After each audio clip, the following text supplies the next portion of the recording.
अल्हम्दुलिल्लाहि रब्बिल आलमीन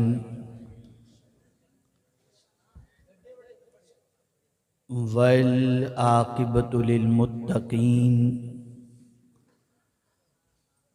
वस्सलातु वस्सलामु अला सय्यिदिल अंबियाइ वल मुरसलीन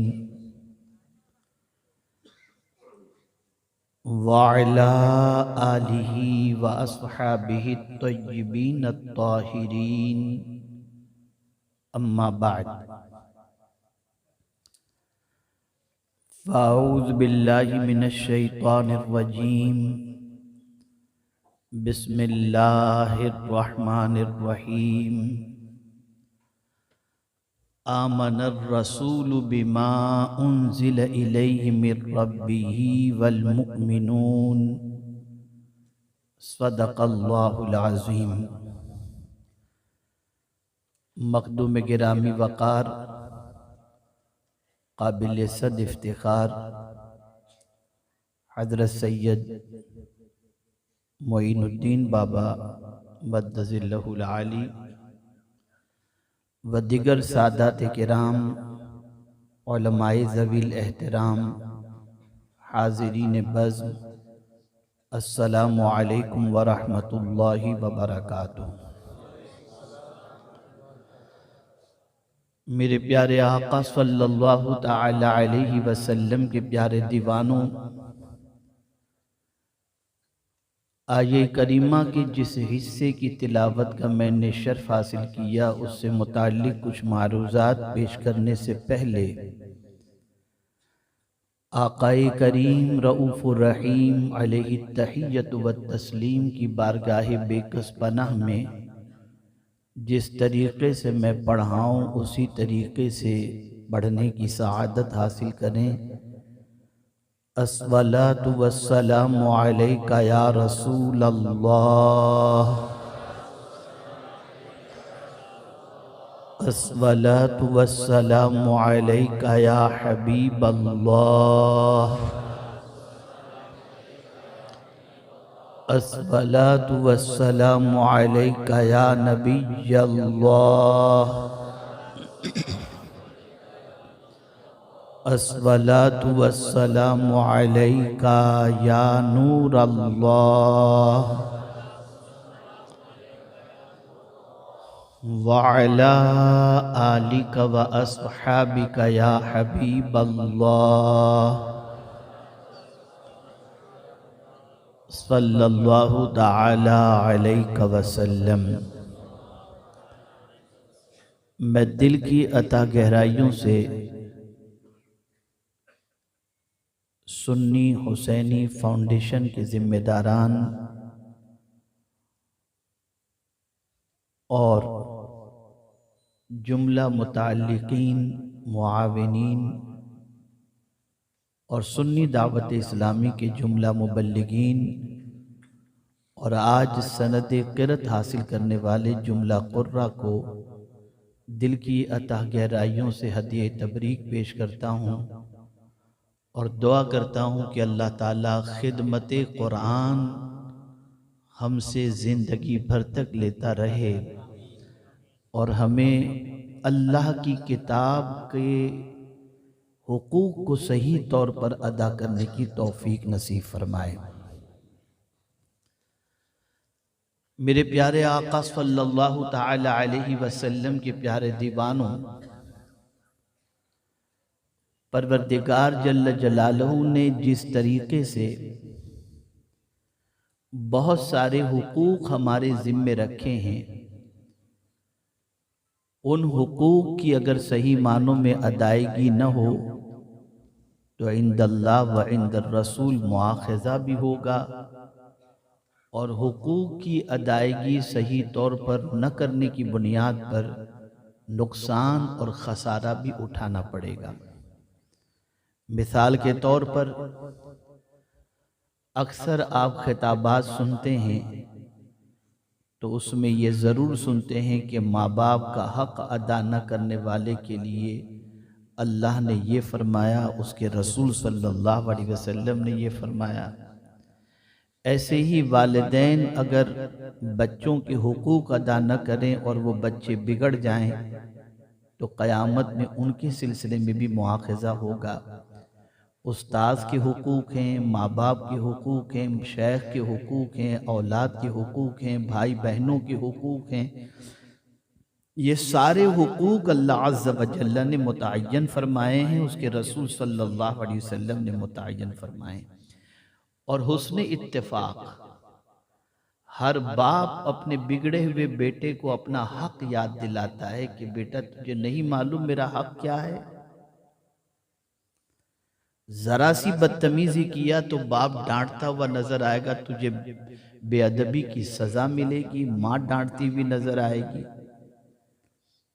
तो जिस तरीके से हक तलफी की सजा है, मौजूदा दौर में भी मुसलमानों ने कुरान की जो हक तलफी की, उसकी सजा यह है कि आज मुसलमान जवाल पजीर है। अल्लाह ने कुरान के भी हुकूक मुतअय्यन फरमाए, जब तक कि उसके हुकूक सही तौर पर आप अदा न करेंगे, कामयाबी और कामरानी आपके कदमों का बोसा नहीं ले सकती। मौजूदा दौर का इंटेलेक्चुअल, पढ़ा लिखा दानिश्वर ये कहता हुआ दिखाई देता है कि मुसलमानों की ज़बूहाली और बर्बादी का सबब यह है कि मुसलमान जहालत की वादियों में भटक रहा है, मुआशी तंगदस्ती का शिकार है, बेराह रवी का शिकार है, माँ बाप के हुकूक की अदायगी सही तौर पर नहीं करता, गुर्बत की चक्की में पीसा जा रहा है और इस्लामिक वैल्यूज़ की कद्र नहीं करता, जिसकी बुनियाद पर आज का मुसलमान ज़बूहाली का शिकार है। लेकिन अगर एक शेर के अंदर सारी तबाही की वजह को मैं बता दूं तो आपकी समझ में ये बात अच्छी तरीके से आ जाएगी। और कहने वाला वक्त का मुफक्किर अपने शेर के अंदर कहता है, वो जमाने में मुअज़्ज़ज़ थे मुसलमान होकर, आज हम ख्वार हुए तारीके कुरान होकर। हमारी ज़ुबूहाली का सबब, हमारी बर्बादी का सबब, हमारी तबाही का सबब अल्लाह की किताब से लाताल्लुकी है और अल्लाह की किताब के हुकूक की अदायगी न करना है। जब तक हमारे घरों की जीनत अल्लाह की किताब इस एतबार से थी कि घर का निज़ाम कुरान के सांचे में ढला हुआ था, घर की दीवारें कुरान की तिलावत की गवाही देती थी, घर में सुबह अल्लाह की किताब की तिलावत से होती, घर में रात अल्लाह की किताब की तिलावत से होती, घर का बच्चा कुरान की तिलावत करते हुए माँ बाप को देखता था, तब तक हमारे घर का निज़ाम जुदा था। लेकिन जब से सिचुएशन ये बनी, आंख खुली तो गाली बकते माँ को देख रहा है, आंख खुली तो टीवी देखते माँ को देख रहा है, आंख खुली तो बाप को सिगरेट पीते देख रहा है। कभी बच्चों ने अपने माँ बाप के हाथ में कुरान देखा ही नहीं और बच्चों को तरगीब मिली ही नहीं। नतीजतन आज हमारी सिचुएशन जो है वो इस तरीके की है कि जिसका तज़किरा करना बेसूद है। हर कोई जानता है कि उम्मत मुस्लिमा आज कहां पर खड़ी है। मुमकिन है कि आप में से किसी के जहन में ये बात आए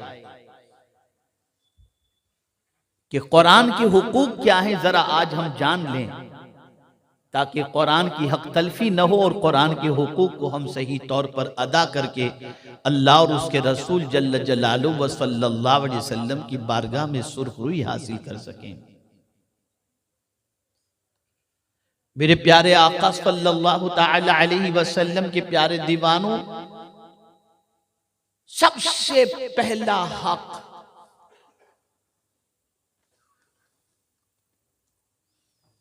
एक मतबा दुरूद शरीफ पढ़ लें।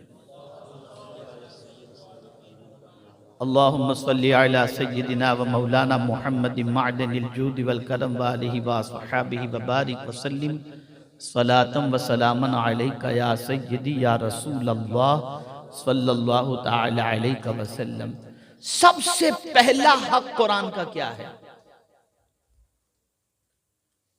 तो कुरान कहता है, आमनर रसूल बिमा उन्जिल इलैहि मिर रब्बिही वल मुमिनून।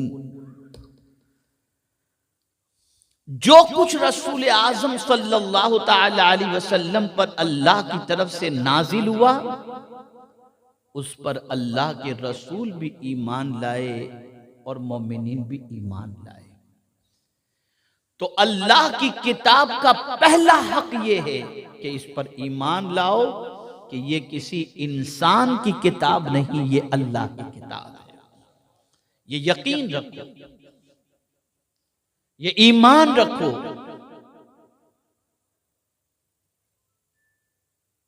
और कुरान ने खुद वाज़ेह लफ्जों के अंदर फरमा दिया, तंजीलुम मिर रब्बिल आलमीन नज़ल बिहिर रूहुल अमीन अला क़ल्बिका लितकून मिनल मुंज़िरीन बिलिसानिन अरबिय्यिम मुबीन।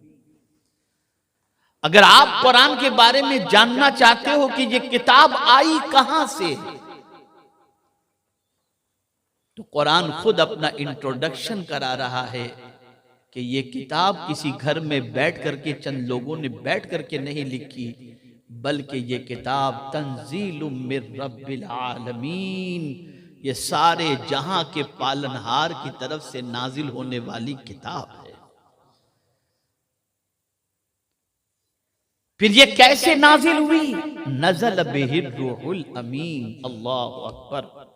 रूहुल अमीन के जरिए ये नाजिल हुई। ये रूहुल अमीन से मुराद कौन है? हजरत जिब्रील अमीन अलैहिस्सलातु वत्तस्लीम।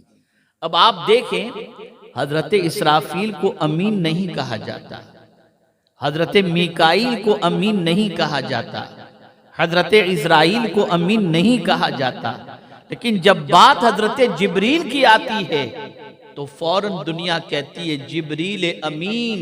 अमीन कहने की वजह यह है कि जिस तरीके से अल्लाह ने किताब नाजिल फरमाई, बिल्कुल उस अल्लाह की अमानत को वैसे ही लेकर मदीने के ताजदार की बारगाह में हाजिर आए और कोई कमी बेशी उन्होंने नहीं की। इस अमानत का भरपूर ख्याल रखा तो मेरे करीम ने उनको अमीन का लक़ब अता फरमा दिया। नज़ल बिहिर रूहुल अमीन।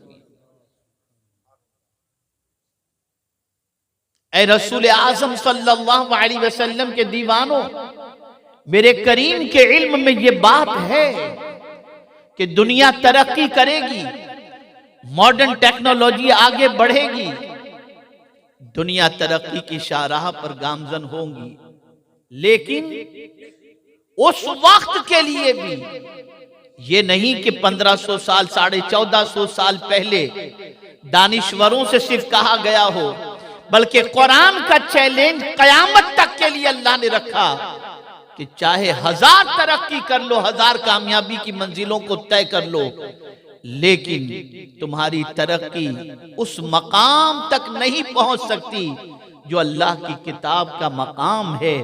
सुन लो, तुम्हारी तहकीक ये तो हो सकती है, तुम आसमान के अंदर उड़ सकते हो, स्पेस पर कदम रख सकते हो, तुम चांद की जमीन पर कदम रख सकते हो, ये सारी चीजें कर सकते हो, लेकिन दुनिया के सारे साइंटिस्ट मिल करके भी अगर कुरान की एक आयत जैसी आयत बनाना चाहें तो साइंटिस्ट के लिए, पढ़े लिखे के लिए ये पॉसिबल है ही नहीं, इसलिए कि अल्लाह का कलाम अल्लाह का कलाम है और बंदे का कलाम बंदे का कलाम है। तो ये ईमान लाओ कि ये अल्लाह की किताब है। अल्लाहु अकबर। इस पर ईमान रखो, पुख्ता ईमान। और अभी वसीम रजवी के जरिए आपने सुना होगा, ये चंद आयतें निकाल दो, ये करो वो करो, इसके जैसे करोड़ों पैदा होकर के मर जाएंगे। कुरान में कोई तब्दीली कभी हो ही नहीं सकती, इसलिए कि इस किताब की हिफाजत का जिम्मा मेरे करीम ने लिया है। ऐ रसूल गिरामी वकार सल्लल्लाहु अलैहि वसल्लम के दीवानों, जैसा कुरान नाजिल हुआ उसी असली शक्ल के अंदर आज भी कुरान मौजूद है। और अफसोस मैं उन मुसलमानों पर करता हूं जिनकी पोजीशन ये है कि अल्लाह की किताब को वो दर्जा नहीं देते जो इस किताब का दर्जा है और जो इस किताब का मकाम है। तारीख उठा करके देखो, अल्लाह ने साहबा को जो कामयाबी और कामरानी अता फरमाई, उसकी वजह क्या थी? इस किताब से उनका रिश्ता मजबूत था, इस किताब से उनका ताल्लुक मजबूत था। उनकी रात होती कुरान के साए में, उनकी जिंदगी गुजरती थी कुरान के दस्तूर के मुताबिक। तो नतीजा ये होता कि वो जहां जाते कुरान मुकद्दस की बरकतें उनके साथ होती और अल्लाह उन्हें कामयाबी से हमकनार फरमाता।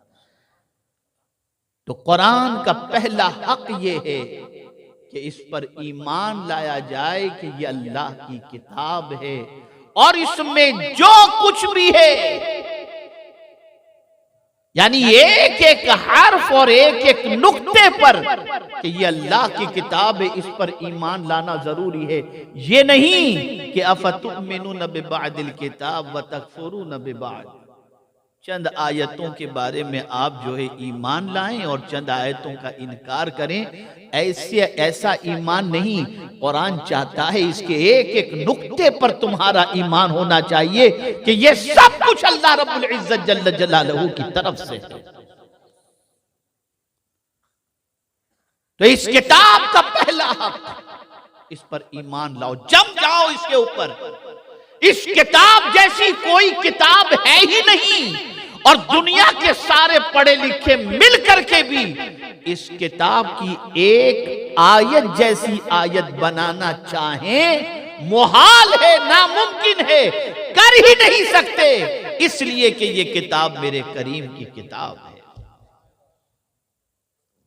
और फिर इस किताब पर यह नहीं कि जिस पर नाजिल हुई ये किताब, उनके हवाले से कुरान कहता है आमनर रसूल बिमा उन्जिल इलैहि मिर रब्बिही, जो कुछ अल्लाह की तरफ से नाजिल हुआ उस पर रसूल भी ईमान लाए, यानी हुजूर सल्लल्लाहु अलैहि वसल्लम का भी ईमान अल्लाह की किताब पर कि ये अल्लाह की किताब है। और जब ये ईमान पुख्ता हो जाता है कि ये अल्लाह की किताब है और आदमी अपना ईमान इस पर पुख्ता कर लेता है, तो फिर उसकी सिचुएशन ये होती है कि इसी ईमान की बुनियाद पर वो बंदा मुतहर्रिक हो जाता है, उसका जुमूद टूटता है। इसलिए कि मैं आपको बताऊं कि दुनिया का हर पढ़ा लिखा इंसान फुटपाथ पर बिकने वाली हर किताब को पढ़ करके वहां से नतीजा अखज नहीं करता या राह हासिल नहीं करता, बल्कि पढ़ा लिखा इंसान जब कोई किताब पढ़ना चाहता है तो वो ऐसे राइटर की किताब पढ़ता है जिस राइटर की किताब को पढ़ने के बाद फिक्र भी बने, राह भी मिले, उरूज भी नसीब हो, कामयाबी भी नसीब हो, तरीका भी नसीब हो, और उस किताब को पढ़ने के बाद उसकी सोच के अंदर इनकलाब पैदा हो। तो जब तक के राइटर से उसका ताल्लुक या उसके इल्म से उसका ताल्लुक नहीं होगा, उस वक्त तक उस राइटर की किताब को वो पढ़ नहीं सकता। इसलिए जब हम ईमान मुजमल या ईमान मुफस्सल जो भी आप देख लें, ईमान मुजमल के अंदर क्या पढ़ते हैं, आमनतु बिल्लाह, अल्लाह पर मैं ईमान लाया। तो जब आप अल्लाह पर ईमान लाए तो मैं एक सवाल आपसे पूछना चाहता हूं, दुनिया के दानिश्वर को आपने तस्लीम कर लिया, दुनिया के आपने जियोलॉजिस्ट को तस्लीम कर लिया, दुनिया के साइंटिस्ट को आपने तस्लीम कर लिया, दुनिया के इकोनॉमिस्ट को आपने तस्लीम कर लिया, दुनिया के पढ़े लिखे को आपने तस्लीम कर लिया। आइए थोड़ा सा मजहब से करीब करते हुए मैं अर्ज करूं, इमाम बुखारी को आपने तस्लीम कर लिया, तो बुखारी को कुरान मुकद्दस के बाद सबसे सही किताबों में से किताब तस्लीम करने के लिए तैयार हो गए। तो मैं आपसे पूछना चाहता हूं कि रसूल आजम के दीवानों, जब इमाम बुखारी की अजमत को तस्लीम करने के बाद बुखारी को तुम जब वो अजमत देते हो, तो मुझे बताओ अगर रब से ताल्लुक मजबूत हो जाए तो अल्लाह की किताब की कितनी अजमत हमारे दिल में होगी। आज अगर हमारे दिल में अजमत कुरान की किल्लत है तो उसकी सबसे बड़ी वजह यह है कि ताल्लुक बिल्लाह हमारा कमजोर हो चुका है। मैंने अभी गुज़िश्ता कल एक नशिश में मैंने बात बताई कि ताल्लुक बिल्लाह जब मजबूत होता है तो मायूसी से इंसान निकल जाता है। ताल्लुक बिल्लाह जब मजबूत होता है तो मुस्तकबिल के खतरात से बेनियाज हो जाता है। ताल्लुक बिल्लाह जब मजबूत होता है तो बंदा बेरोजगारी के तसव्वुर से दूर निकल जाता है। ताल्लुक बिल्लाह जब मजबूत होता है तो बंदा हर खौफ से बेनियाज होकर के अपनी जिंदगी गुजारता है। इसे मैं कुरान की रोशनी में थोड़ा सा समझा दूं। पैगंबर रहमत सल्लल्लाहु अलैहि वसल्लम का ताल्लुक बिल्लाह कितना स्ट्रॉन्ग था, कितना स्ट्रॉन्ग था। गारे सौर के अंदर दो हैं, रसूल आजम सल्लल्लाहु अलैहि वसल्लम और सिद्दीक आजम, दोनों मौजूद हैं। सिचुएशन ऐसी है कि दुश्मन गार के दहाने तक पहुंच चुका है। कोई और बात भी हुजूर सिद्दीक अकबर की तसल्ली के लिए फरमा सकते थे। ये कह सकते थे अबू बकर गम न करो, कोई टेंशन लेने की जरूरत नहीं है, कोई अपने तक नहीं पहुंच सकता, ये सारी बातें फरमा सकते। लेकिन तौहीद का जाम मेरे मुस्तफा को पिलाना था तो फरमाया अबू बकर ला तहज़न इन्नल्लाह माअना, अबू बकर गम न करो, अल्लाह हमारे साथ। तो ताल्लुक बिल्लाह जब मजबूत होता है तो बंदा हर गम से बेनियाज हो जाता है। इसी को थोड़ा सा और आगे अर्ज करता हुआ चलूं। जब जंगे बद्र के मौके पर शिकस्त खुर्दा मक्के के लोग पलट कर जाते हैं तो अबू सुफियान ने कहा था आइंदा साल फिर हम इसी जगह पर जमा होंगे और जंग करेंगे बद्र सानी के लिए। रसूल गिरामी वकार सल्लल्लाहु अलैहि वसल्लम ने चैलेंज कबूल कर लिया, आएंगे आइंदा साल। और ताजदार कायनात सल्लल्लाहु अलैहि वसल्लम ने तैयारियां शुरू कर दी। अबू सुफियान को मक्के में इत्तला मिली कि पैगंबर रहमत सल्लल्लाहु अलैहि वसल्लम तैयारी कर रहे हैं। अब अबू सुफियान उस जंग को टालना चाहते थे, इसी तरह से टल जाए।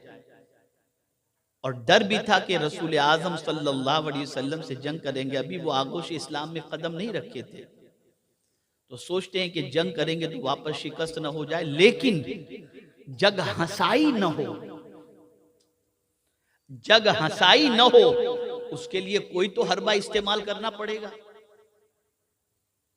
अब मीडिया का रोल क्या होता है उसे समझो आप। आज भी क्यों मीडिया पर गैरों ने कब्जा कर रखा है? वजह यह है कि आप तक सही इत्तलाआत न पहुंचे, वही इत्तलाआत पहुंचे जो आपके मोरल को डाउन कर दे। अभी जो फिलिस्तीन के अंदर हुआ, 11 दिनों तक जंग चली, आपको मालूम है इसराइल का कितना नुकसान किया है उन लोगों ने? 900 अरब डॉलर का नुकसान किया है। फिलिस्तीनियों ने 900 अरब डॉलर का नुकसान किया है।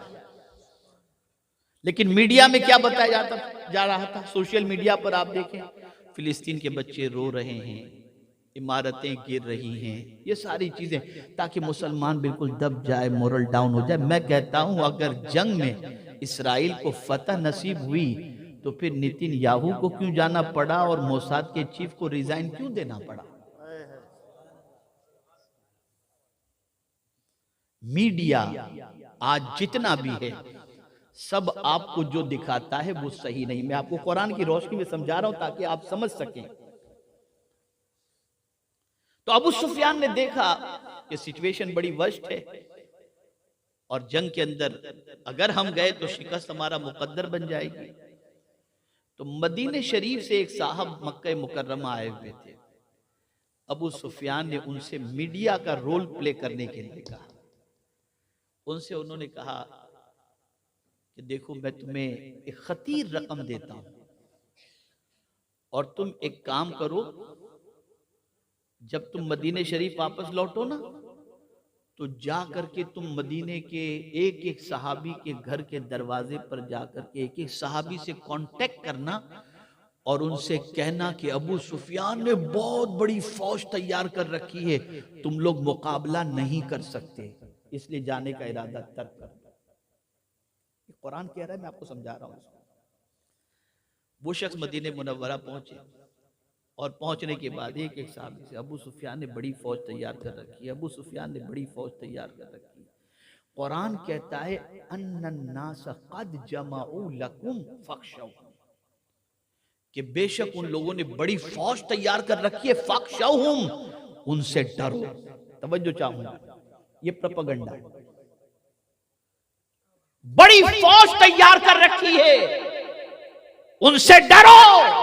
लेकिन जिनका ईमान अल्लाह और उसकी किताब पर स्ट्रांग था, उन्होंने सुनने के बाद क्या कहा और उनकी कैफियत क्या बनी, ये मैं नहीं कहता, अल्लाह की किताब कहती है कि उन्होंने, उनके बारे में अल्लाह की किताब कहती है फज़ादतहुम ईमाना, ये सुनने के बाद उनका ईमान और बढ़ गया और वो फौज पर भरोसा कर रहे थे।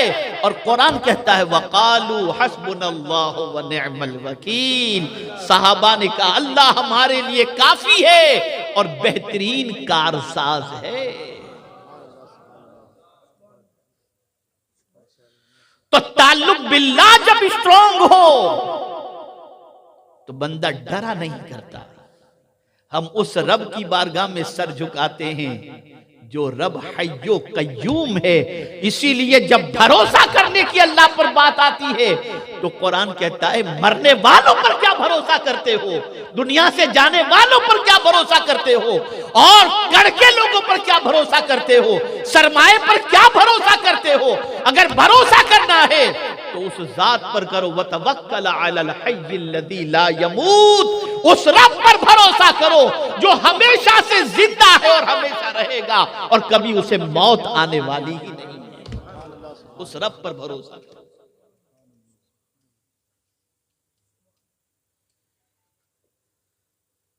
तो जब अल्लाह पर हमारा कामिल तवक्कुल हो जाए, ईमान बिल्लाह हमारा मजबूत हो जाए, तो फिर हमारी कैफियत ये होगी कि हमारा उठना भी कुरान के साए में, बैठना भी कुरान के साए में, लेटना भी कुरान के साए में, चलना भी कुरान के साए में और उठना भी कुरान के साए में हो जाए। लेकिन हमने तो अपने अल्लाह के बारे में कुछ जाना ही नहीं और जानते ही नहीं, जाना नहीं, जानते ही नहीं कुछ कि हम किसके बंदे हैं और हमारे रब की शान क्या है, जानते ही नहीं। तो जब उस रब की अजमतों को जानोगे, पढ़ोगे, समझोगे, तो आम इंसान के हवाले से जब तुम्हारा ताल्लुक और तुम्हारा गुमान ये हो जाता है कि ये तो बहुत बड़ा राइटर है, तो फिर उसकी किताब चाहे कितनी ही महंगी क्यों ना हो, तुम खरीद कर उससे रहनुमाई हासिल करते हो। तो जब अल्लाह पर तुम्हारा ईमान पुख्ता हो जाएगा तो फिर किसी और तरफ तुम्हारी तवज्जो नहीं होगी, तुम्हारी तवज्जो अल्लाह की किताब की तरफ हो जाएगी, अल्लाह की किताब की तरफ। साहबा का यही हाल रहा, खुद रसूल गिरामी वक़ार सल्लल्लाहु तआला अलैहि वसल्लम की यही कैफियत रही। हमने कुरान पर ईमान किस एतबार से लिया, एक बरकत वाली किताब, बस। माल में बरकत, जिंदगी में बरकत, खाने में बरकत, दुकान में बरकत, मकान में बरकत, और मरने वाला मरा तो उसके इसाले सवाब के लिए कब्र में बरकत, बस। इसके अलावा क्या है, क्या ताल्लुक है हमारा कुरान से? वजह यह कि हम कुरान के हुकूक नहीं जानते। क्यों दुनिया घबरा रही है? आपको शायद नहीं मालूम, ये गानों का सिस्टम जो इतनी तेजी से चल रहा है कि कार में गाने, फ्लाइट में गाने, बस में गाने, ट्रेन में गाने, बच्चे नौजवान जो हैं उनके मोबाइल के अंदर गाने, ये गाने इतने आम क्यों किए जा रहे हैं? कुरान से रोकने के लिए। दुनिया जानती है कि अगर कुरान की आवाज उतर गई इनके दिलों के अंदर तो ये फौलाद जैसे ताकतवर बन जाएंगे, इनका मुकाबला दुनिया की कोई ताकत नहीं कर सकती। कल भी इनकी सोच यही थी, आज भी इनकी सोच यही है, कल भी उनका हरबा वही था, आज भी उनका हरबा यही है। क्या आपने कुरान में नहीं पढ़ा? जब साहबा कुरान पढ़ते तो लोग शोर गुल करते ताकि कुरान की आवाज उनके कानों तक न पहुंचे। डरते थे कि कुरान सुनेंगे तो ईमान ले आएंगे। कुरान कह रहा है वक़ाल अल्लज़ीना कफ़रू ला तस्मऊ लिहाज़ल कुरआन वल्गौ फीह। काफिर कहा करते थे कुरान मत सुनो, शोर मचाओ ताकि ये मगलूब हो जाए। आप जरा सोचो, हमारे कानों में कुरान की आवाज नहीं पहुंच रही, इसलिए हम मगलूब हैं। कुरान सुनने का जज्बा खत्म हो गया, मगलूब हैं। कुरान पर अमल का जज्बा खत्म हो गया, मगलूब हैं। कुरान के साए में जिंदगी गुजारने का जज्बा खत्म हो गया, मगलूब हैं। और जब हम कुरान का दामन थाम लेंगे तो अल्लाह हमें उठा लेगा और हमें उरूज और कामयाबी की शाहरा पर गामजन फरमा देगा।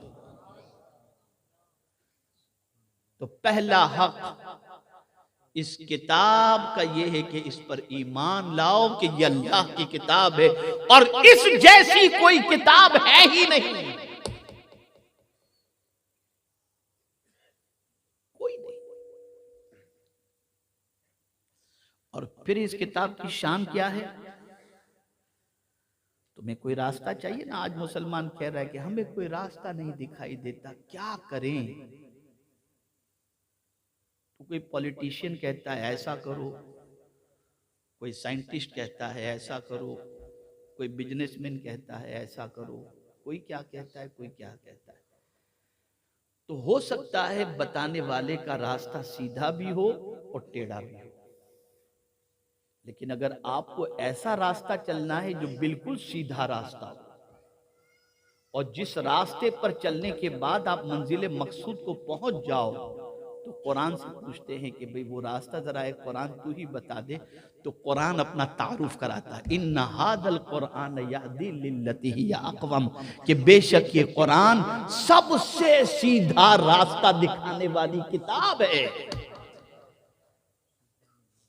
ये किताब सीधा रास्ता दिखाती है। इस किताब की गाइडलाइन को फॉलो करने वाला इंसान, उसकी फैमिली लाइफ भी बेहतर हो जाती है, इकोनॉमिक लाइफ भी बेहतर हो जाती है, स्टूडेंट लाइफ भी बेहतर हो जाती है, मुआशरती जिंदगी और सोशल लाइफ भी उसकी बेहतरीन हो जाती है अगर वो अपनी जिंदगी को कुरान की रोशनी के मुताबिक चलाए। तो इसलिए कि ये किताब सीधा रास्ता दिखाने वाली किताब है, और सीधा ही नहीं, सबसे सीधा रास्ता दिखाने वाली किताब है। तो पहला हक इस किताब का यह है कि इस पर ईमान लाओ। समझ गए मेरी बात? समझे या नहीं समझे? आप जवाब दें तो मुझे भी समझ में आए कि आप समझ रहे हैं। समझे ना इस किताब पर? लेकिन कैसा ईमान? हाँ ये अल्लाह की किताब है, ऐसा नहीं, ये ऐसी अल्लाह की किताब है कि इस किताब जैसी कोई किताब है ही नहीं। ये अल्लाह की वो अजीम तरीन किताब है, इसकी हिफाजत का जिम्मा अल्लाह ने लिया है। ये यकीन पुख्ता रखो, ये अकीदा पुख्ता रखो। आइए दूसरे हक की तरफ चलते हैं। क्योंकि किरत की दस्तारबंदी है, ये अभी जब मैं पहुंचा तो मुझे कारी साहब क़िबला ने फरमाया कि बच्चों की किरत की दस्तारबंदी है, कुछ कुरान पर गुफ्तगू हो जाए। मैंने मिजाज और सोच ये बनाई थी कि आज वालिदैन के बारे में बताता, ताकि आप ये महसूस कर सकें कि जो आज रोज़ी में तंगी जो मुसलमानों के अंदर नज़र आ रही है उसकी वजह क्या है, उसको भी मैं हदीस की रोशनी में आपके सामने पेश करता। लेकिन कारी साहब की इतनी मेहनत और इतनी मशक्क़त, और कारी साहब ने ये बात बताई तो दिल बाग बाग हो गया अल्हम्दुलिल्लाह कि 2010 में मुहिब गिरामी मौलाना सैयद अमीनुल कादरी साहब यहाँ आए थे, मुलाकात हुई, या ये इनसे मिलने गए थे, और उसी में जहन साजी थोड़ी सी हुई और बात बनी और अल्हम्दुलिल्लाह काम शुरू हो गया। तो अल्लाह ताला सैयद अमीनुल कादरी साहब को भी दराज़गी उम्र बिल खैर अता फरमाए। तो फिर मैंने सोचा कि चलो, तो मैंने इनसे कहा कि मुझे 5 मिनट दे दीजिए, मैं थोड़ा सा सरसरी तौर पर किताब के बारे में, कुरान के बारे में देख लूँ, फिर उसके बाद गुफ्तगू करता हूँ। खैर, तो पहला हक ईमान। और कैसा ईमान? ये अल्लाह की किताब है, इसमें कोई तब्दीली नहीं हो सकती। ये यकीन रखिए। 5 करोड़ भी अगर वसीम रजवी जैसे पैदा हो जाएं, कुछ नहीं कर सकते, कुछ नहीं कर सकते। और चांद पर कमंदें डालने वाले हजारों साइंटिस्ट पैदा हो जाएं, लेकिन कुरान की एक आयत जैसी आयत ला नहीं सकते। इसे ज़हन में रखिए। अब कुरान का दूसरा हक उसकी तिलावत करना है। क्या है? बोलिए। कुरान की तिलावत करना, ये दूसरा हक है। और कैसी तिलावत करना है? अब यहां क़िरात का मामला, तजवीद का मामला आपके सामने आ जाएगा। कैसी तिलावत करना है? मजहूल तजवीद के बगैर, बगैर तरतील के नहीं, बल्कि इस कुरान की तिलावत करनी है वरत्तिलिल कुरान तरतीला। ये कुरान का फैसला है। और साथ ही साथ इस किताब की तिलावत को अपनी जिंदगी में ऐसी शामिल कर लो कि परवरदिगार जल्ल जलालहू कुरान मुकद्दस में इरशाद फरमाता है यतलूनहु हक़्क़ तिलावतिही, कि उस तरह से तिलावत करते हैं जैसे तिलावत करने का हक है। और तिलावत का हक क्या है? मारूफ तरीके से आप कुरान पढ़ें, मजहूल तरीके से। मैं तो कभी कभी डरता हूं कि जब कभी मैं जिक्र कराता हूं और उस वक्त जब ये पढ़ाता हूं अस्तगफिरुल्लाह रब्बी मिन कुल्लि ज़ंबिन व अतूबु इलैह, तो बहुत सारे अतूबु की जगह अतूबु पढ़ लेते हैं। अतूबु के माने तौबा के होते हैं कि मैं तौबा करता हूं उसकी तरफ, और अतूबु के माने क्या होता है? इताब के होता है, अल्लाह के कहर और गज़ब का होता है।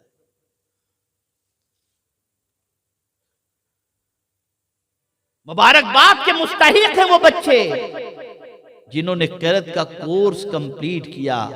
मैं कहता हूं अपने बच्चे को अंग्रेजी फट बोलने के लिए तैयारी करवाने वालों और उस पर फख्र करने वालों, सबसे पहले कुरान तजवीद के साथ पढ़ना सीखो भी और सिखाओ भी। इसलिए कि तुम अगर अंग्रेजी में और तुम्हारी औलाद अंग्रेजी में गुफ्तगू करेगी तो दुनिया का पढ़ा लिखा इंसान कहेगा बहुत अच्छी इंग्लिश बोलता है, बड़ा अच्छा पढ़ा लिखा इंसान लगता है, बड़ा बेहतर इंसान लगता है। लेकिन अगर तुम्हारा बच्चा सही मानों में कुरान पढ़ रहा है तो कोई तुम्हारे बच्चे को अच्छे की सनद दे या न दे, मदीने के ताजदार सनद दे रहे हैं और फरमाते हैं खैरुकुम मन तअल्लमल कुरान व अल्लमा, तुम में सबसे बेहतर वो है जो कुरान सीखे और कुरान सिखाए। तो सादिक मसदूक सल्लल्लाहु अलैहि वसल्लम बेहतरी की सनद अता फरमाते। तो तिलावत तजवीद के साथ करो और सीखो, वक्त निकालो, जाओ, पैसा खर्च करो, 2 हुफ्फाज़ कुर्रा को अच्छा नजराना और अच्छी तरीके से टाइम स्पेंड करके अपने आप को भी और अपने बच्चों को भी उनके पास सीखने के लिए ले जाने की कोशिश करो। जब तक कि ये मिजाज नहीं बनेगा तो सिर्फ बिरयानी खा लेने से और घर में किताब को, अल्लाह की किताब को बुलंदी पर रख देने से इस किताब का हक अदा नहीं होगा। इस किताब का हक ये है कि इस किताब को अच्छी तरीके से पढ़ना सीखो और इसकी तिलावत करो। रहमत आलम नूर मुजस्सम सल्लल्लाहु अलैहि वसल्लम ने इरशाद फरमाया वो घर कब्रिस्तान है जिस घर में कुरान की तिलावत नहीं होती, वो घर कब्रिस्तान है। और अल्लामा इस्माइल हक्की रहमतुल्लाह ताला अलैह ने मोहब्बत रसूल की अलामत के हवाले से फरमाया कि मोहब्बत रसूल की एक अलामत यह है कि बंदा कुरान की तिलावत से दिलचस्पी लेने लगता है। ये एक मोहब्बत रसूल सल्लल्लाहु अलैहि वसल्लम की ये भी एक अलामत है कि बंदा कुरान की तिलावत कसरत से करता है। अरे इसकी तिलावत का हाल ये है कि जिस पर ये किताब नाजिल हुई उस रसूल से मेरा मौला फरमाता है उतलू मा ऊहिया, तिलावत करो जो कुछ मैंने तुम पर वही की है। तो खुद रसूल आजम सल्लल्लाहु अलैहि वसल्लम इस किताब की तिलावत करते हैं। यहां थोड़ा सा करेक्शन कर दूं, बुरा लगाने की कोई बात नहीं है, और लगे तो दूसरी मर्तबा मुझे बुलाइएगा नहीं, लेकिन आप समझो, हमें कोई वजीफा दे दिया जाता है, पीर साहब ने दे दिया, उस वजीफे की बरकत अपनी जगह पर है, उससे इनकार नहीं। लग गए, सुबह उठकर नमाज पढ़ें कि न पढ़ें, पहले वो पढ़ कर जाते हैं। लोहे कुरानी को देख करके हम दुकान पर जाते हैं, क्या तो माल में बरकत होगी। ऐसा होता या नहीं होता? जवाब दें आप भाई, जवाब दीजिए, है ना? करते हैं ना? सबके वजीफे को आप कबूल कर रहे हो, नबी के वजीफे को कब कबूल करोगे? सर उस तरफ भी तो तवज्जो रखो।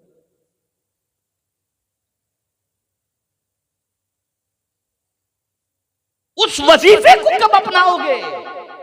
मेरे आका सल्लल्लाहु अलैहि वसल्लम इरशाद फरमाते हैं कि अगर कोई शख्स कुरान शरीफ की तिलावत में इतना गुम हो गया, इतना गुम हो गया कि दुआ मांगने का वक्त भी तिलावत में खर्च कर दिया और दुआ न मांग सका, सरकार फरमाते उसकी तलब से ज्यादा मौला उसे अता फरमाए, उसकी ख्वाहिश से ज्यादा मौला उसे अता फरमाए।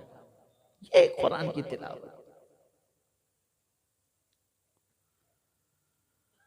हजरत अब्दुल्लाह इब्न मसऊद रदियल्लाहु तआला अन्हु बीमार हुए,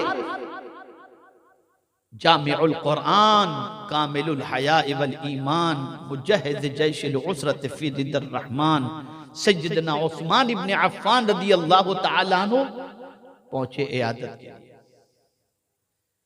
देखा तो महसूस कर लिया आपने कि अब ज्यादा दिनों तक की जिंदगी नहीं है, और आप बेपना दौलत लेकर के पहुंचे थे।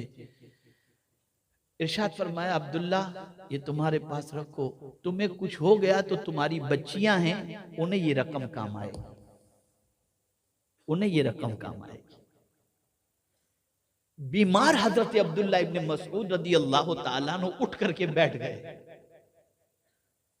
और अर्ज करने लगे, हुजूर आपको क्या ऐसा लगता है कि मेरे मरने के बाद मेरी बच्चियां फाके में गिरफ्तार हो जाएंगी? खुदा की कसम मेरी बच्चियों के घर में कभी फाका आ ही नहीं सकता। हजरत उस्मान इब्न अफ़्फ़ान ने फरमाया कि तुम इतने यकीन के साथ किस बुनियाद पर कह रहे हो? तो कहते हैं आकाए करीम सल्लल्लाहु अलैहि वसल्लम ने इरशाद फरमाया, जो शख्स अपनी बच्चियों को सूरह वाक़या की तिलावत का आदी कर दे, और जो बच्चियां सूरह वाक़या, जो भी बच्ची हो या बच्चा सूरह वाक़या की तिलावत का रोज रात का आदी बन जाए, उसके घर में कभी फाका नहीं आ सकता।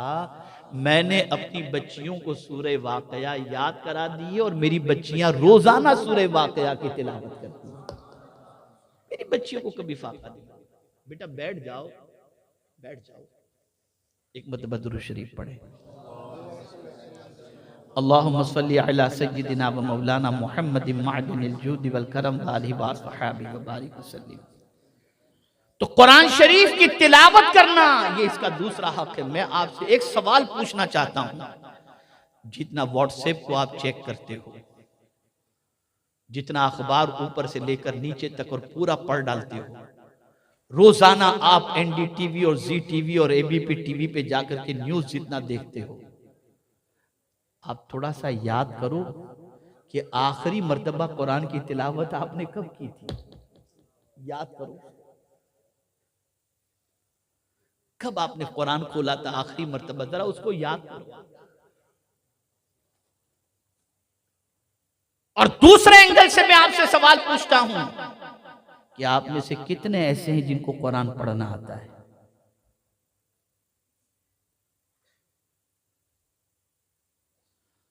तो मुझे बताओ, जिस किताब से आपका ताल्लुक इतना कमजोर हो कि उसे पढ़ना भी आपको नहीं आता, फिर उरूज के ख्वाब देख करके क्या फायदा? इसलिए कि कुरान के एक नुक्ते का इनकार करना इस्लाम से निकल जाना है, एक हर्फ का इनकार करना इस्लाम से खारिज हो जाना है। तो आप इस किताब पर ईमान सिर्फ लिप सर्विस वाली पोजीशन में जबान से ईमान ले आए और पढ़ना लिखना कुछ भी नहीं। बहुत दुआएं हम करते हैं, अल्लाह हम पर रहम फरमा, ए अल्लाह हम पर करम फरमा। बिल्कुल दुआ करनी चाहिए, वो रहम नहीं फरमाएगा तो कौन करेगा।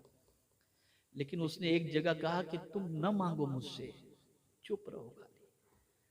अगर तुम चाहते हो कि मैं तुम पर मेहरबानी करूं तो तुम खाली चुप रहो, तब भी मैं तुम पर मेहरबानी करूं। कब चुप रहो, कहां चुप रहो? तो कुरान कहता है इज़ा क़ुरिअल क़ुरआन फस्तमिऊ लहू व अंसितू लअल्लकुम तुरहमून। जब कुरान पढ़ा जाए चुप रहो और खामोशी से सुनो, मत मांगो। अगर नहीं मांगोगे कोई बात नहीं, लेकिन चुप रहने और सुनने पर भी हम तुम पर रहमो करम की बारिशें नाजिल कर देंगे।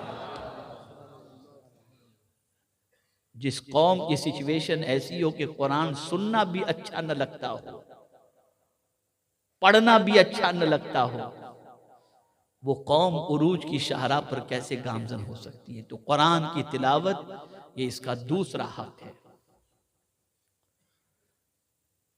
कुरान का तीसरा हक, ये सारी चीजें तफसील चाहती हैं, एक एक हक पर तफसीली गुफ्तगू हो सकती है, लेकिन मैं थोड़ा सा गुफ्तगू को समेटते हुए चलता हूं। तीसरा हक क्या है कुरान का?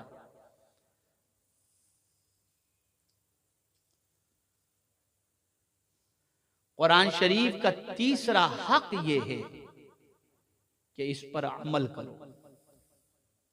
क्या करो इस पर? ये नहीं कि 2 आयत पर अमल करो, बाकी आयतों के बारे में कहो माज अल्लाह मौलाना। आज के दौर में इस पर अमल तो बहुत डिफिकल्ट है। ये नहीं, कुरान कहता है इत्तबिऊ मा उनज़िला इलैकुम मिर रब्बिकुम। और अगर तुम सीधे रास्ते के मुसाफिर बनना चाहते हो फत्तबिऊहु लअल्लकुम तहतदून हुदल लिल मुत्तकीन। एक तरफ इत्तिबा हुजूर की करने पर हिदायत के बारे में फरमाया गया, और एक तरफ कुरान के बारे में फरमाया गया कि इत्तबिऊ मा उनज़िला इलैकुम मिर रब्बिकुम वला तत्तबिऊ मिन दूनिही औलिया कलीलन मा तज़क्करून। ये कुरान कह रहा है। और सबसे अच्छी बात जिस पर अमल करना चाहिए वो क्या है? वो कुरान है। कभी हमने इसको अमल की किताब समझने की जहमत की? बल्कि मैं अगर कहूं तो गलत न होगा, पूरी दुनिया में, एक जगह की बात नहीं कर रहा, नाकिस ऑब्जर्वेशन के एतबार से पूरी दुनिया का अगर जायजा लिया जाए तो 5, 7, 8, 10 अहकाम से ज्यादा या आयतों से ज्यादा कुरान पर अमल हो ही नहीं रहा। नमाज, रोजा, हज, ज़कात, बस ये कुछ चीजें हैं, इस पर थोड़ा सा अमल होता है। बाकी सारी किताब को हमने ताक की ज़ीनत बना दी, और माज़अल्लाह बहुत सारे मुसलमानों ने इसे अमल की किताब तो समझा ही नहीं, सिर्फ ये है कि बरकत की किताब समझ करके इसको बैठ गए। कुरान कहता है हाज़ा किताबुन अंज़लनाहु मुबारकुन फत्तबिहू। पैरवी करो इसकी, इत्तिबा करो इसकी। अब इत्तिबा किसे कहते हैं इसको भी समझो, इसको भी समझो। पैरवी किसे कहते हैं? अल्लाह अकबर, अल्लाह अकबर।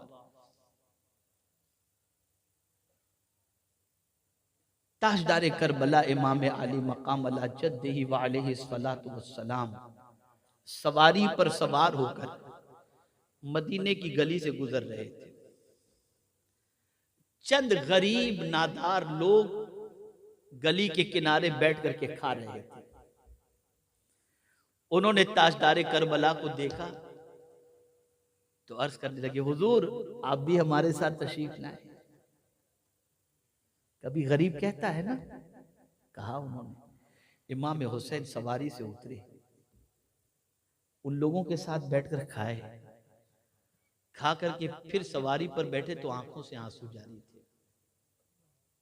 रो रहे थे। और उसके बाद उन लोगों से इमाम हुसैन ने फरमाया, तुम भी मेरे घर आओ ताकि मैं भी तुम्हारी जियाफत कर सकूं, तुम्हारी खिदमत कर सकूं। और फिर रोने की वजह जब पूछी गई तो अब देखिए कुरान पर अमल किसको कहते हैं। कहते मुझे मान इनके बुलाने पर कुरान की एक आयत याद आ गई कि अल्लाह ताला तकब्बुर करने वाले से मोहब्बत नहीं फरमाता। तो मैंने इन गरीब की दावत पर उतर कर अल्लाह की इस किताब को सामने रखते हुए इनके साथ बैठ गया ताकि तकब्बुर करने वालों में मेरा शुमार न हो पाए। सिर्फ आयत ज़हन में आते ही उस पर इस तरीके से अमल हो रहा है। तो सिचुएशन ये हुई कि 22,000 के लश्कर के सामने भी पेशानी पर शिकन नहीं आ रही थी और बेखौफ व खतर मुकाबले के लिए तैयार थे। ये कुरान पर अमल की ताकत थी। और जिनकी ताकत का आलम ये हो कि गाने सुनकर रोते हों, गजलें सुनकर रोते हों, लड़कियों के पीछे भागते हों, आवारा गर्दी करते हों, बुराइयों के दलदल में डूबे हुए हों, कहां से ताकत आएगी उनके पास? वो तो मच्छर से भी डरेंगे, चूहे से भी डरेंगे।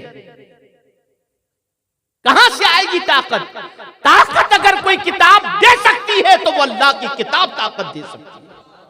यही वजह है कि मौला अली करमल्लाहु ताला वजहुल करीम फरमाते हैं, मैं घोड़े की एक जीन पर एक कदम और दूसरे पर दूसरा कदम रखते तक पूरा कुरान खत्म कर लेता। सिचुएशन है। ये किताब ताकत देने के लिए आई, ये किताब कुव्वत अता करने के लिए आई। इस किताब से अपने ताल्लुक को मजबूत करो और इस किताब को अमल की किताब बनाओ। जो कुछ भी इसके अंदर अल्लाह का हुक्म मौजूद है उसे सुनो और सुनकर उस पर अमल के लिए तैयार हो जाओ। ये नफ्स पर तो गिरा गुजरेगा, ये समझ लीजिएगा। जब भी कुरान की किसी आयत पर अमल की बात आएगी ना, सुनने के बाद अरे यार बहुत डिफिकल्ट है, नुकसान हो जाएगा, माअज़ल्लाह, अपनी अक्ल से आप सोचेंगे। तो मैं हमेशा कहा करता हूं, अक्ल और ईमान का जब तकाबुल हो ना, तो अक्ल के फैसले को कबूल मत करना, ईमान के फैसले को कबूल करना। मिसाल के तौर पर मैं आपको बताऊं, आपके बैंक के अंदर लाखों रुपए पड़े हुए हैं, जेब के अंदर 10,000 रुपए हैं। एक जरूरतमंद गरीब जिसका बैंक बैलेंस भी नहीं है, इलाज और मुआवजे के लिए परेशान है, उसने आपसे राह चलते हुए कहा मुझे 8,000 की जरूरत है, जिनियन केस था, और आपकी जेब में 10,000 है, तो अक्ल कहेगी 8,000 मत देना, कम हो जाएंगे। ईमान कहेगा दे दे, अल्लाह ज्यादा अता कर देगा। तो उस वक्त अक्ल की बात न मानना, ईमान की बात मान करके दे देना। मौला अपने हबीब के सदक़ो तुफैल 10 गुना ज्यादा करके अता फरमाएगा। तो कुरान पर अमल की जब बात आए तो नफ्स पर अमल करना गिरा तो गुजरता है, लेकिन नफ्स की मत सुनना, ईमान पर अमल करते हुए इस किताब की पैरवी करना। इंशाअल्लाहुल अज़ीम इस किताब पर अमल का सिला अल्लाह दुनिया में भी अता फरमाएगा और आखिरत में भी अता फरमाएगा। कुरान के और भी बहुत सारे हुकूक हैं। मेरे प्यारे आका सल्लल्लाहु ताला अलैहि वसल्लम के प्यारे दीवानों, न वक्त में इतनी गुंजाइश है और न मजीद मैं इस पर कुछ तबसरा करना चाहूँगा, इसलिए कि बहुत हुकूक हैं कुरान के। और यूँ अगर देखा जाए तो सिमट करके अगर देखें तो कुरान मुक़द्दस के 5 या 7 हुकूक हैं, उस पर आदमी को अमल करना चाहिए। 3 तो आपने समाअत फरमा लिए, ईमान, तिलावत, उस पर अमल, उस पर गौर व फिक्र और उसकी तबलीग। कुरान की तबलीग करो। बहुत मुबारकबाद के मुस्तहिक़ मौलाना सैयद अमीनुल क़ादरी साहब और हमारे क़ारी साहब क़ारी ताज मोहम्मद साहब और सुन्नी हुसैनी फाउंडेशन के जुमला अराकीन और सुन्नी दावत इस्लाम, बहुत मुबारकबाद के मुस्तहिक़ है। कुरान की तबलीग का हुजूर को हुक्म दिया गया। ये सुनो, कुरान की तबलीग का, या अय्युहर रसूल बल्लिग मा उन्ज़िला इलैका मिन रब्बिक, कुरान की तबलीग करो। हम कहाँ चले गए? हम किस चीज़ की तबलीग कर रहे हैं? तो इस कुरान से अपने रिश्ते को मजबूत करो, इस कुरान को ओढ़ना बिछोना बनाओ। उठो तो कुरान पढ़ते हुए, सो तो कुरान पढ़ते हुए। हो ही नहीं सकता कि कुरान की तिलावत के आदि बंदे को मेरा मौला दोनों जहां की बरकतों से महरूम रखे। मेरे प्यारे आका सल्लल्लाहु अलैहि वसल्लम के प्यारे दीवानों, कुरान समझो भी, समझना भी है, पढ़ना भी। इसीलिए कुरान के फला यतदब्बरून कुरान, ये उलमा का जब में गफीर होता है तो मुझे ये आयत भी याद आ जाती है। ये कुरान के ऊपर गौर करने का कुरान, अफला यतदब्बरून कुरान। फिर कोई बहुत मुश्किल है तो कुरान कहता है वलक़द यस्सरनल कुरान लिद्दिक्र, हमने तो इसको आसान पैदा नाजिल किया है। कौन कहता है ये डिफिकल्ट है? बहुत आसान है। लेकिन अफसोस, सदहज़ार अफसोस, हमने कुरान से अपने ताल्लुक को कम कर दिया, कमज़ोर कर दिया। आज की नशिश के अंदर, इस इज्तिमा के अंदर मेरा पैगाम तमामी हजरात को ये है, कुछ जानते हो या न जानते हो, लेकिन कुरान पढ़ना ज़रूर सीखो, कुरान पर अमल करना ज़रूर सीखो। इसलिए कि इससे दुनिया भी आपकी संवर जाएगी और इंशाअल्लाह आखिरत भी संवर जाएगी। अल्लाह ताला आका करीम रऊफ़ुर रहीम अलैहि तहिय्यत व तस्लीम के सदक़ो तुफ़ैल हमें सबके हुकूक को अदा करने की तौफ़ीक़ अता फ़रमाए और ख़ास तौर पर कुरान मुक़द्दस के हुकूक को अदा करने की तौफ़ीक़ नसीब फ़रमाए। सुन्नी दावत इस्लामी से जुड़ें। इस्लामियात यानी जो हमारे मकतब कायम होते हैं इस्लामियात के नाम से, आप इस्लामियात के मुख्तलिफ़ इलाक़ों के अंदर मकातिब कायम करें। बच्चे पढ़ने के लिए आएँ, नौजवान पढ़ने के लिए आएँ, बूढ़े पढ़ने के लिए आएँ, सबको कुरान सिखा दो। इससे बड़ी खिदमत और दूसरी क्या हो सकती है? सीखने वाला भी खुश नसीब, सिखाने वाला भी खुश नसीब। अल्लाह मुझसे आपसे सबसे वो काम दे जिससे अल्लाह और उसके रसूल राज़ी हो जाएं। आला हजरत ने कुरान से क्या सीखा? कोई दाग दहलवी के पास जाके शायरी, शेर व शायरी सीखता है, कोई गालिब के पास जाके सीखता है, लेकिन मेरे आला हजरत कहते हैं कुरान से मैंने नात गोई सीखी। तो क्या नहीं है कुरान शरीफ के अंदर? अल्लाह हम सब पर करम की नज़र फरमाए। वमा अलैना इल्लल बलागुल मुबीन। अस्सलामु अलैकुम व रहमतुल्लाहि ताला व बरकातहू।